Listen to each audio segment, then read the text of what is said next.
Qizil atirgul gul bargini ezib, mahalliy qo'llanilsa, teridagi so'gallarni, tirnalgan va chuqur yaralarni quritadi.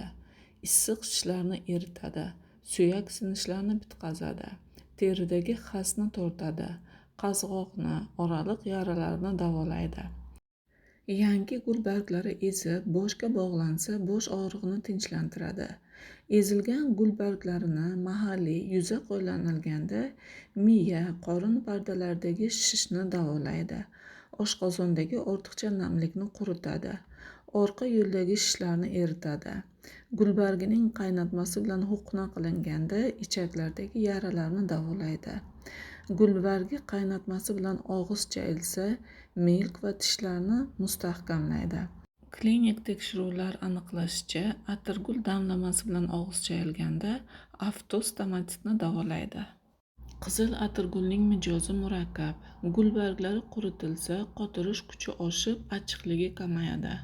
Qizil atirgul ruh, tana quvvatini oshiradi, kayfiyatni ko'taradi, quyuq xiltlarni eritadi, tana a'zolarini keraksiz va ortiqcha moddalardan tozalaydi, o'tni tinchlantiradi, ichni qotiradi.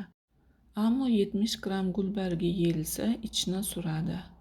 Qizil atirgul gulbargi iste'mol etilsa, yurak, o'pka, oshqozon, jigar, ichak, bachadon, orqa yo'lni quvvatlaydi, qon qusishni to'xtatadi. Qizil atirgul hidi ham yurak va miyaga quvvat beradi. Miyasi zaif kishilarda aksirish, tomoq og'rig'i, anginaga sabab bo'ladi. Bunday vaqtda kamfora qabul qilish lozim. Qizil atirgulning ayniqsa g'unchasining sharbati ichilganda issiqdan bo'lgan yurak urishini, behushlikni, yurak zaifligini davolaydi. Issiqdan bo'lgan ich ketishni to'xtatadi. Gulbargining sharbati burun, quloq, ko'zga tomizilsa, bosh, ko'z, quloqdagi og'riqlarni davolaydi.